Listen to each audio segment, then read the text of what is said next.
Welcome back to FreightWaves Now. Right now I'm going to, hey, it's the stock out with Mikey B. Mike Baudendistel. How are you, my friend? Doing great. How are you guys? I'm doing great, brother. I'm doing great. See, you wanted to rebrand as Mikey B, and I'm starting it off right now. No one has me, but just kidding. Mike Baudendistel, our CPG expert, host of The Stock Out, author of The Stock Out, and also rail and intermodal expert here at FreightWaves. Let's talk about what's going on in Indonesia and palm oil exports. What's going on, and how does that affect CPG? yeah, so I think this is one of the more interesting things that's happening in the world of CPG supply chains is palm oil. So palm oil is an ingredient that's important to a lot of CPG companies. It's heavily used by Mondelez in Oreos. Mondelez says they have demand that's about 0.5% total for palm oil. It's also used by Nestle and Unilever. So it goes into a lot of food products. It also goes into a lot of personal care products. And it's been one of the ingredients that's been called out by CPGs on recent analyst calls as being just, more inflationary than a lot of the others. Unilever called it out on its latest earnings call. And about 85% of the world's palm oil comes from two places, Indonesia and Malaysia.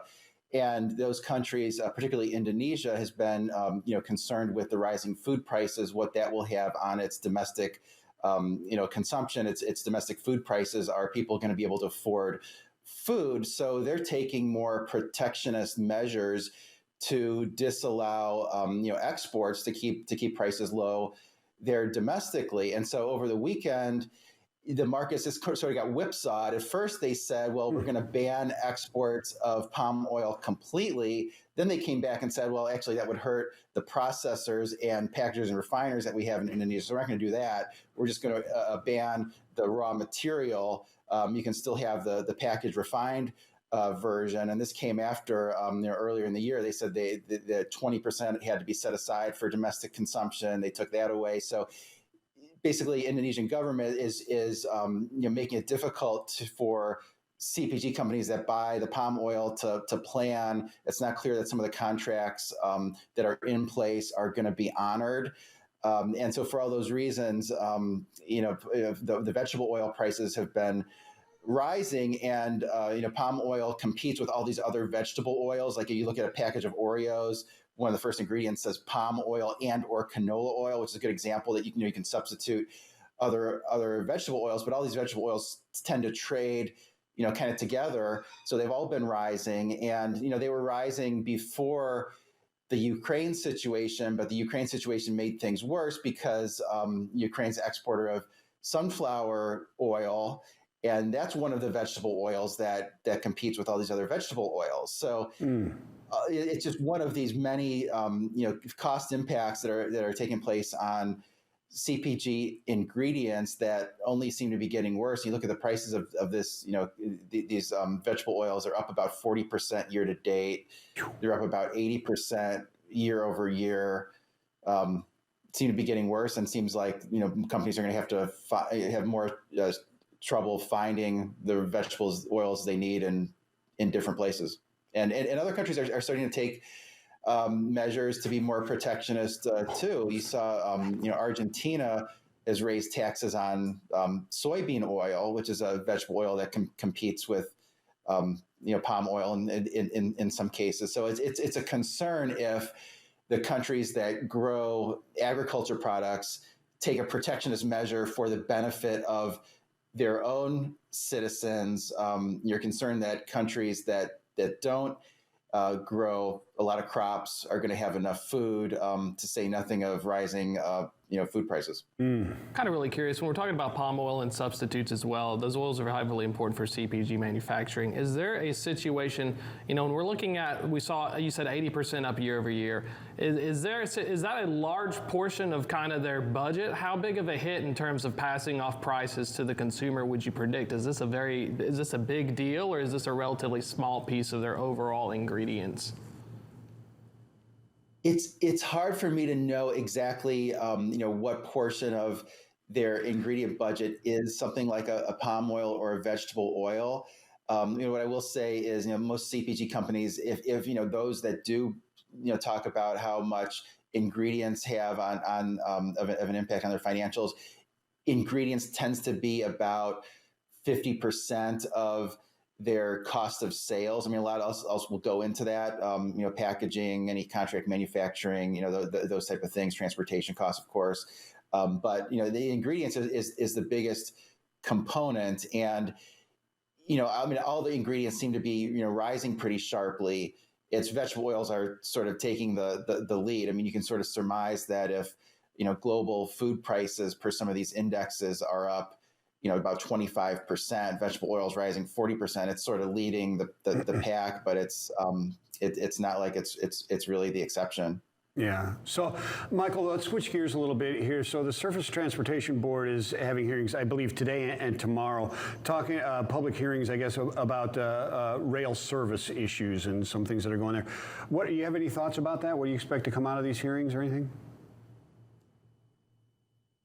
Yeah, I mean, it's this iteration of the Surface Transportation Board, which is the organization in D.C. responsible for economic regulation of the freight railroads. They're a more shipper-friendly orientation than previous iterations of the Surface Transportation Board.